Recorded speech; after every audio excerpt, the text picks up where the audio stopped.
Shalom, my name is Rabbi Johnny Solomon. I'm the virtual rabbi and chief learning officer at webyeshiva.org, and welcome to my new podcast titled Jewish Spiritual Coaching, where I speak to Jewish professionals about the spiritual or religious aspects of the work that they do. And in this episode of Jewish Spiritual Coaching, I'm absolutely thrilled to welcome a rabbi, scholar, professional, author, all-round mensch, whom I've admired for many years, Rabbi Dr. Jason Weiner. And rather than me reading out his resume, that often happens, when you have a guest, people kind of read out your resume as if it's like an obituary.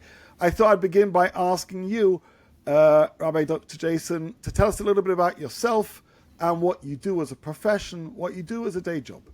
So over to you, and thank you for being here. Sure, thank you. Well, it's an honor to be with you, Rav Johnny, and I've also been an admirer of yours for quite some time, and honored to be with you, as I always learn so much from you. So I've been a rabbi now for 20 years. I started as an assistant rabbi at a synagogue here in Los Angeles. And about 17 years ago, I transitioned over to becoming a chaplain. And I've been here at Cedars-Sinai Medical Center in Los Angeles as chaplain for about 17 years now. That included, extensive training in what's called clinical pastoral education to learn how to become a chaplain, and then advanced degrees in clinical bioethics, things like that. But really, it's about being present for people at the bedside. It's a large Jewish hospital, so there's an aspect of my work that's really trying to maintain the Jewish identity of the hospital, and which is, complicated, but also really being there for patients in a very wide gamut of life experiences. Wow. When you say large, I haven't been to Cedars-Sinai. How large is large in terms of the hospital? Well, it's 1,000 beds for inpatient, which is pretty big, and it has a very large academic enterprise and large outpatient, whether cancer centers and clinics, and so it's a big hospital. Fantastic. And so you've mentioned some of the things you do in terms of making sure that the hospital maintains that identity as being a Jewish hospital, but also providing that care to patients who are going through treatment, patients who are sick, and also patients who are transitioning from this world to the next world. And your formal title, if I'm not mistaken, is Senior Rabbi and Executive Director of the Spiritual Care Department at Cedars-Sinai. Right. And I'm interested in that phrase, spiritual care. How do you understand spiritual care? Personally, I always understand it as, in the Misha Berach, when we say we pray for refuat hanefesh and refuat haguf. And interestingly, we say refuat hanefesh first. And to me, refuat haguf, that's of course very important. That's why we go to hospitals. That's why we go to doctors. That's why we seek medical interventions. But we can't really be whole and healthy without having a sense of spiritual, emotional well-being. Even sometimes at the end of life, sometimes we say that, even when a cure is not possible, there's still healing that's possible. So even when you can't have refuat haguf, you can still have refuat hanefesh. It can be relational, emotional, spiritual. It happens in a lot of ways. I call myself a spiritual coach, and I intentionally use that title because religion and spirituality are related, but they're not the same thing. Mm-hmm. There are people who are not religious, but find themselves and identify themselves to be very spiritual. And especially when they're going through tough times, they often turn to spirituality and religion, sometimes spirituality or religion, and are looking for guidance and looking for support. And again, you are really a great role model to me. You're an author of 3 books. Those are Guide to Observance in Jewish Law in a Hospital by Kodesh Press. They are Jewish Guide to Practical Medical Decision Making by Urim. And your most recent book, Care and Covenant, A Jewish Bioethic of Responsibility. And each touch on, I think the first is much more practical guidance. The second is much more halachic guidance in the realm of Jewish medical ethics. And the third is broader messages about care.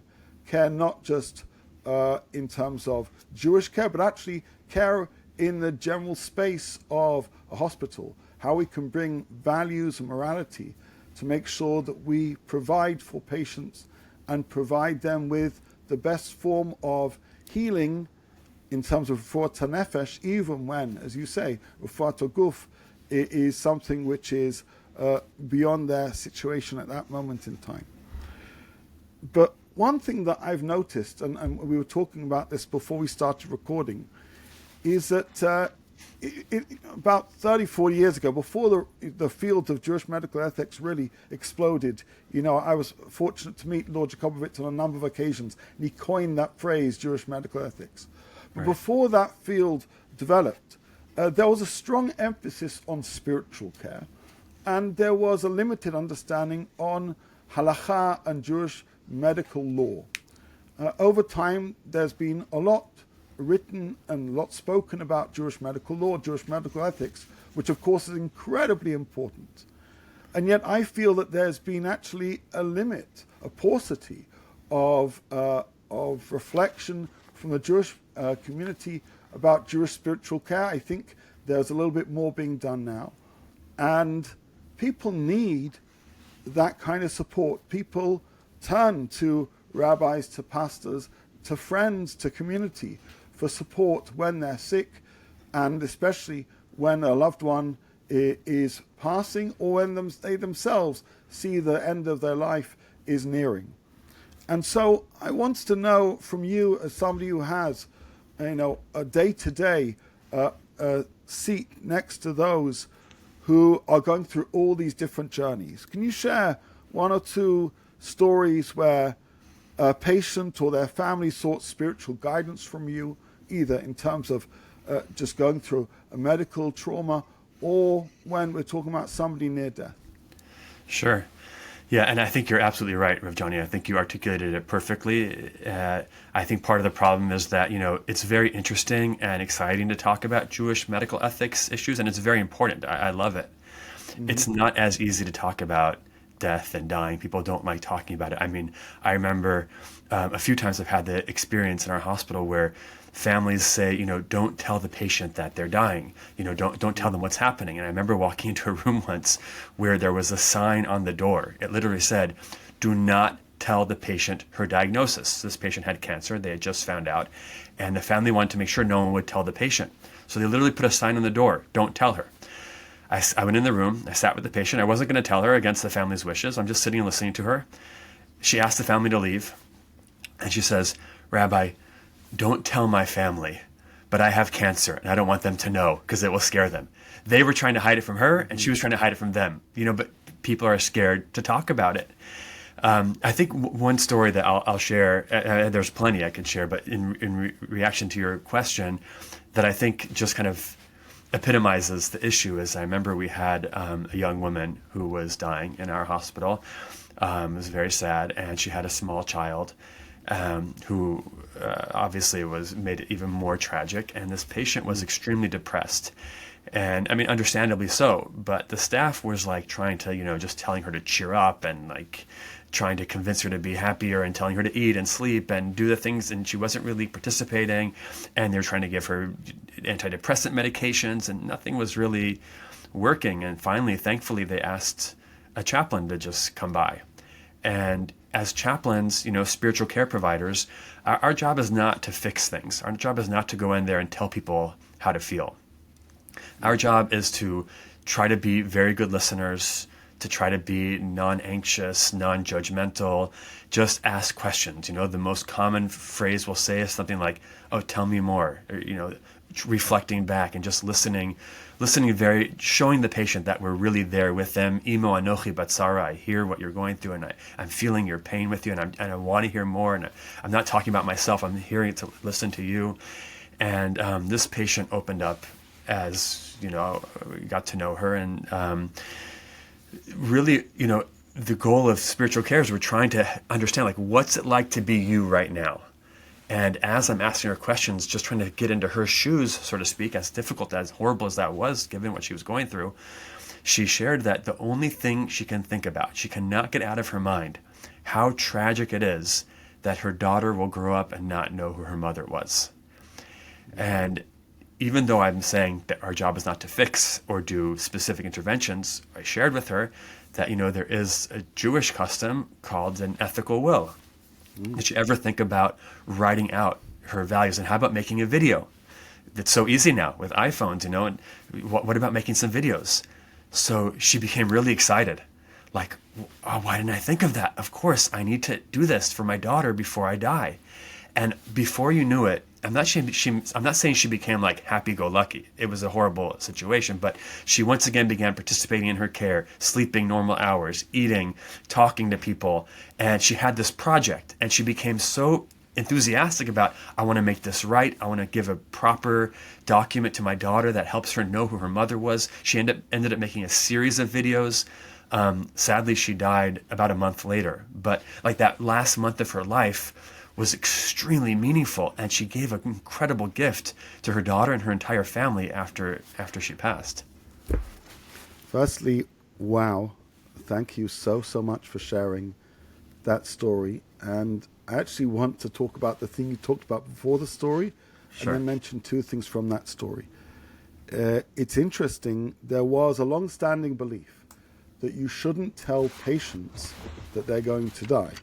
Right. And actually, medical research has come to realize that's not the best recommendation. There's a really excellent article by Rabbi Dr. Judah Goldberg titled Towards a Jewish Bioethic, The Case of Truth-Telling in Tradition from 2010. I've quoted it Yes. many times, Yeah. where he basically explores that research and explains, both as a doctor and as well as a rabbi, how telling people the truth is the best way for them to make peace with themselves and those around them. And so it's interesting how old-standing thoughts oftentimes need to be reconsidered, and sometimes need to be that voice to say it's okay for them to know. And in fact, it's not going to make that person worse. Arguably, it may even make them not necessarily physically better, but better in terms of their refuat nefesh, knowing where they are in their journey. So that's point number one, and it's a super important point to make, because I think still a lot of people are of the belief if you tell a person that their days are numbered, it's going to make those numbers a lot less, and to the best of our understanding, that's not the case. Yeah. Point number two is, I don't know if you know, I've been an advocate for Jewish ethical will writing for actually now towards 2 decades.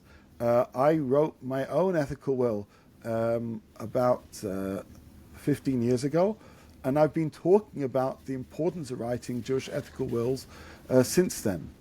And that brings me to my third story, which is that when I was giving a talk about the importance of writing a Jewish ethical will, actually in a community called Meitar, about a decade ago, and there was a woman there who was soon about to make a flight to the States because her father was soon to die. She knew he was very, very sick. She'd had a bad relationship with him, and she came to this talk, and she realized, I'm going to say things about how my dad is meaningful to me after he dies at his funeral, but he'll never hear those. I'd rather tell him what he means to me beforehand. So in a flip side of Jewish ethical will, she kind of delivered his hesped before he died. Now, of course, the Jewish ethical will is generally a person writing about their value to pass on to their children. He hadn't necessarily done that, but she basically said, I learned from you, Daddy. And yeah, we didn't have the best of relationships, but know that you mean something to me. And she said those few days with him before he passed, when she was able to express those feelings to him, really changed their relationship and was healing to them both. And so sharing things in writing, in spoken word, is super important, both for the adult to children and sometimes also for children to adult. Why wait to a levaya to tell somebody how important they are to you? Yeah. Yeah, in response to your first point, I think it used to be that there was a very limited amount that medical professionals could do for a very sick patient. As there's more and more that professionals can do in terms of interventions, it becomes more important to be open and share, because people are going to see, patients will see something's happening, things are being done to me. And if they don't get actual information, they're going to assume the worst. They might even assume worse things. So we're very careful how we tell them the truth. We couch it very gently, but indeed, it is very beneficial to be honest and open with people. And, regarding your second point, I didn't know that you were such an advocate of ethical wills. Big advocate. I'm glad to hear. You reminded me of another issue, which is, we also advocate similarly advanced directives for people to fill out an advanced directive. Like, we have a great guide from Ematai called Nativot, where it describes, people describe their values, their goals, their preferences as it relates to healthcare. And one of the challenges people often bring up is, well, al tiftach pe l'satan, don't talk about horrible things, otherwise they might happen. And, on the other hand, the rabbis actually say that to purchase one's burial plot while they're still alive and healthy is a segula farichas yamim. It's a charm for long life. So I always thought, at first I thought that's kind of strange. What does that mean? If you purchase your burial plot while you're alive and healthy, that means you'll live longer? Is there any actual empirical data that could support that? But then I realized the depth of that saying when I heard a story about the Sfas Emes. The Sfas Emes apparently died in his 50s. And during the Shiva, someone came to visit his sons while they're sitting Shiva. And someone said, well, at least, actually, I should pause. The one phrase you do not say when you're visiting a Shiva or Bikur Cholim is, well, at least, at least they didn't have this. But anyways, the story goes, the guy says to him, well, at least he had a richat yamim. At least he had a long life. And his son said, what are you talking about? He died in his 50s. That's not a long life. He died very prematurely. And the man responded, no, I didn't say he had a richat shanim. He had a richat yamim. He made the most of the days that he did have. Yeah.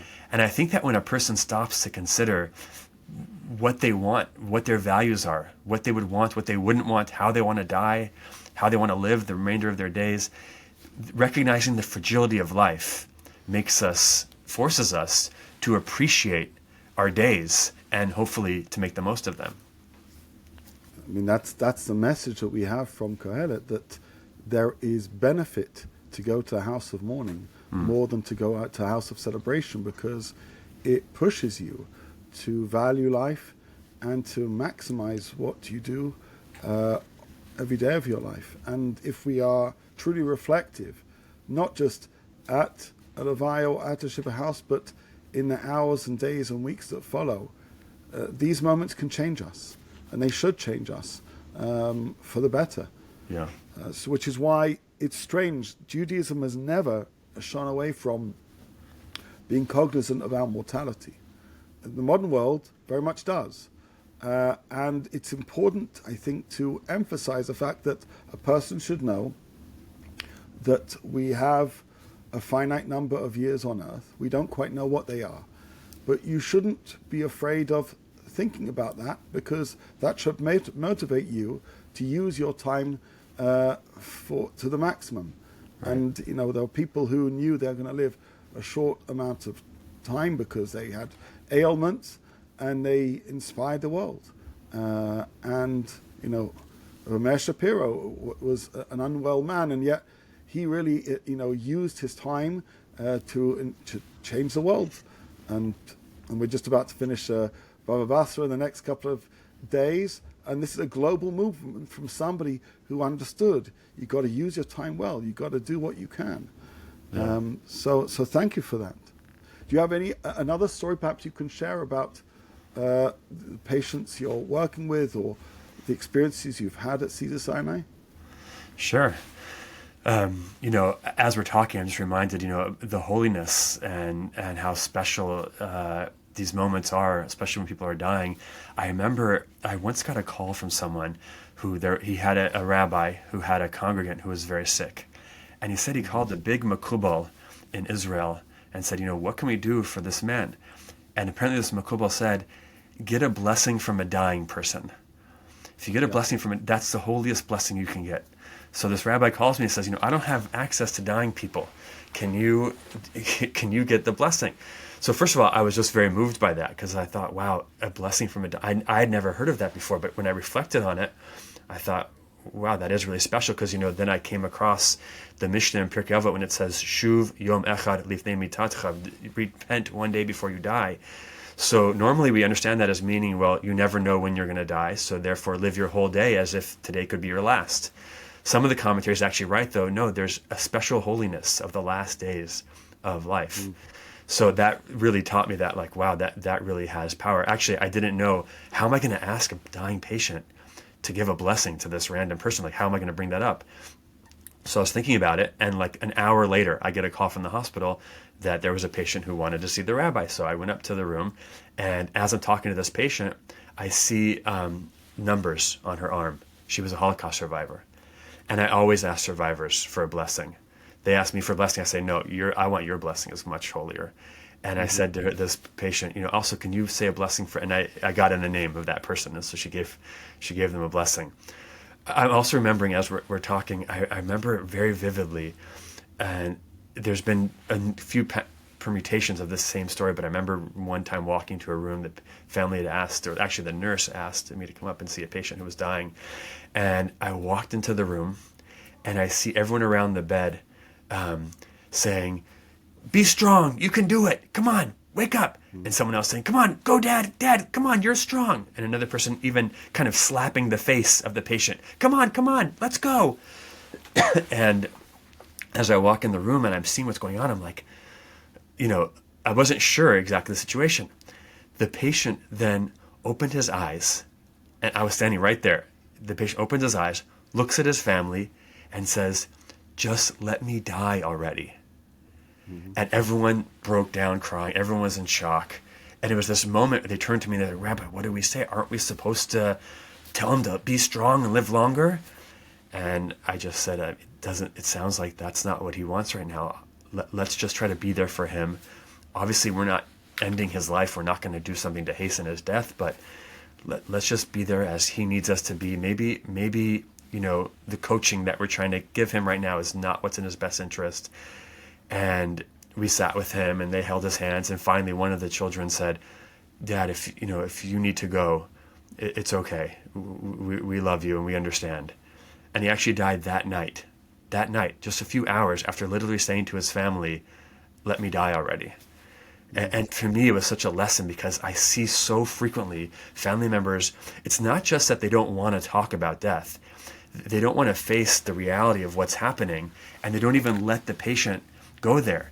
Because sometimes there's real, as we spoke right at the beginning, there's real healing and really powerful, profound moments that happen at the end of life. But if we are in total denial of what's happening, we sometimes rob ourselves and the patient, the individual, from the opportunity to say goodbye, to make amends, to actually the vidui process. The vidui process, the end-of-life prayers, are extremely profound and extremely meaningful. Sometimes, and I've been in rooms with rabbis who say the vidui prayer and they just daven it up. They just run through the words as if they're davening, and they just mumble them really quickly. As chaplains, we try to take that step by step. For example, part of the vidui, the first part is moda ani. It's giving thanks. So often I'll say to the family and the patient, tell me about your life. Tell me about the patient's life. What are some of the things that they experienced? Let's talk about that for a few minutes, not just quickly. And then there's a part of the vidui where they say, hineni mochel, I hereby forgive anyone, and I ask anyone who I ever harmed to forgive me. And so I say, let's talk about this. Are there regrets? Are there things that we want to make amends for, apologize for, even if we can't think of specifics right now? And sometimes very profound things come out.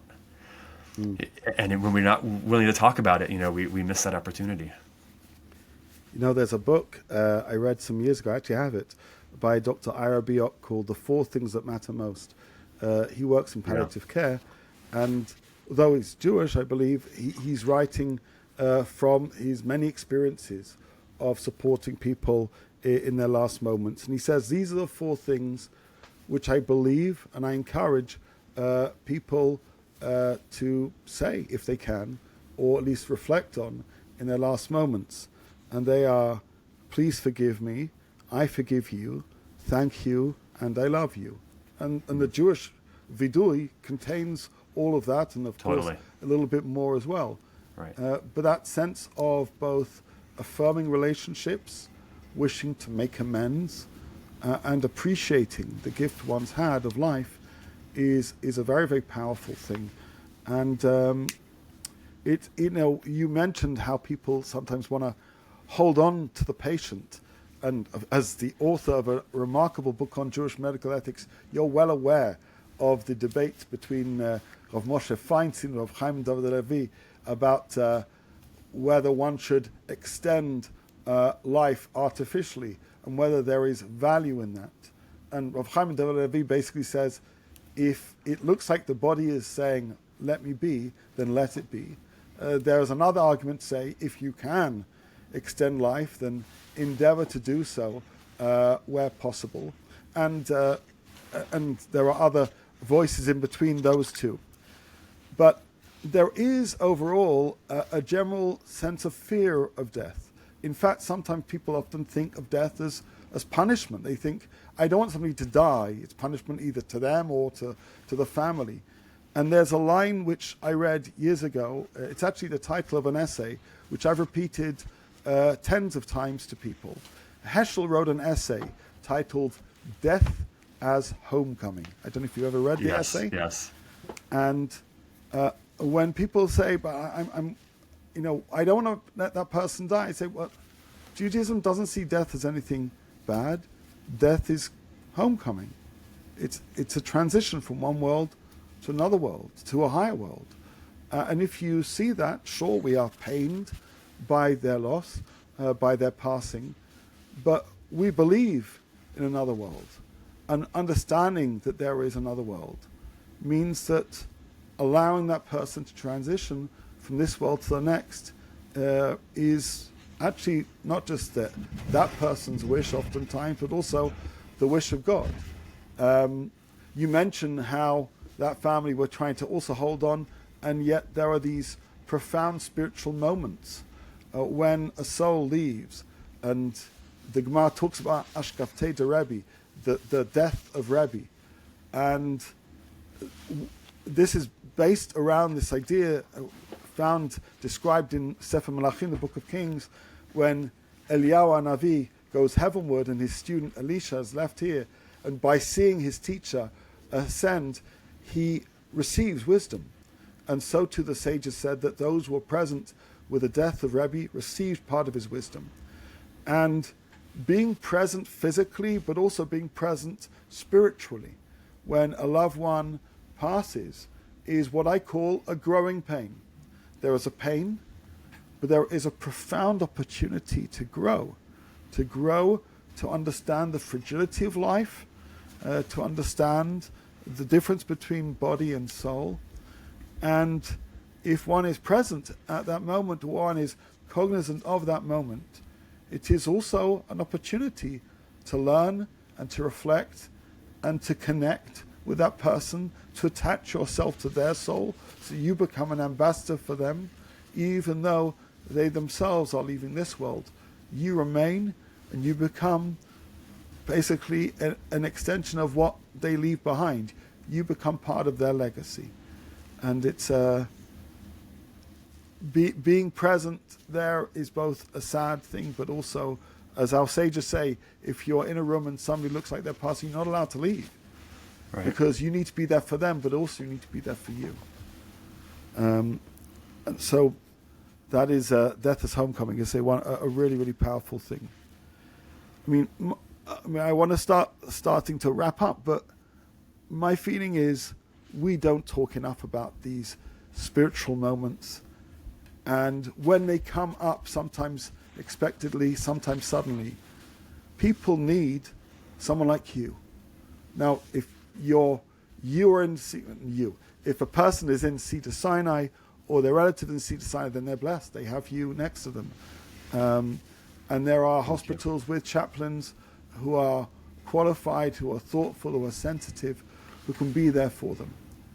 But imagine somebody's somewhere else, or their relative is at home, and they're in need of support, and they're not quite sure what to do. what would you advise somebody who knows that their loved one is about to pass? What would you advise them in terms of spiritual recommendations? Can they say the vidui for their relative? I know that some Sidurim have that.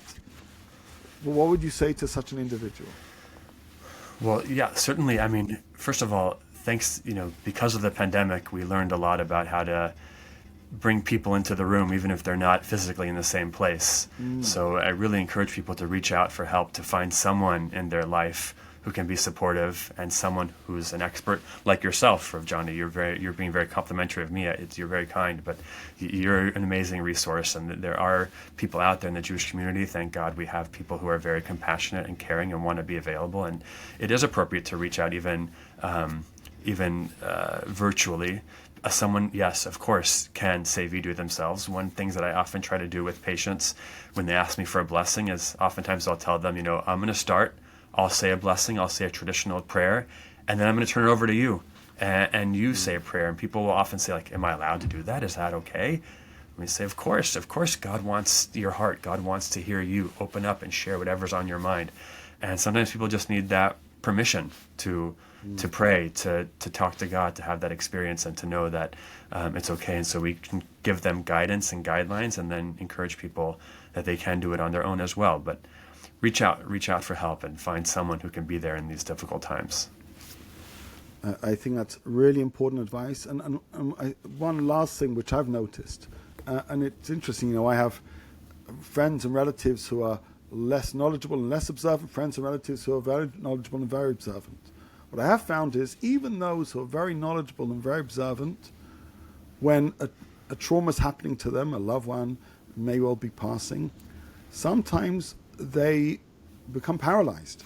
I remember being with a friend whose a close relative was soon about to pass, somebody who had studied the laws of mourning to a great deal. And I was with them at the time. They said, tell me what to do. I said, what do you mean? They said, I'm lost. I don't know. Meaning, my emotions are overcoming me. I need to be supported. People shouldn't think that just because somebody knows about these things in general, that they're able to draw from them when the time comes, which is why whoever you are, I think it's important. Our tradition says a selech harav, a person should have a spiritual guide, a rabbi, a rebbetzin, somebody support them, a chaplain. Yeah. People should have somebody that they can call upon, because even if they think they know what to do, sometimes when the moment comes, they do need somebody there to give them guidance, to give perhaps objective support, because they can be caught up in the emotions of the hour, and to help them step by step, for them to feel that they've done the right thing, and that can give solace in moments of difficulty. It can provide solace. I want to thank you so much, Rabbi Dr. Jason Weiner. Again, you are a friend from afar. I don't know if we've been in the same room together, but I feel we know each other so well because I've read your books, and I admire what you do, and I admire the way you do it. And this conversation has just been such a gem, really, a gem of you providing a window into the things that you do. You give comfort to those in need and support to those who feel all alone or confused, and you help souls. You help souls on their hardest days, and do so with profound sensitivity. So I thank you, I applaud you, I admire you, and I appreciate you joining me on this podcast, Your Spiritual Coaching, and I look forward to talking on another occasion about another important topic. I appreciate it as well, and the feeling is mutual. You're doing amazing things, and I'm so appreciative, and I recognize the great things you're doing, and I appreciate especially that you brought up this topic, because people don't like talking about it, but it's very important. It's very important to face these issues and do so carefully and with Jewish wisdom. Beautiful. Thank you.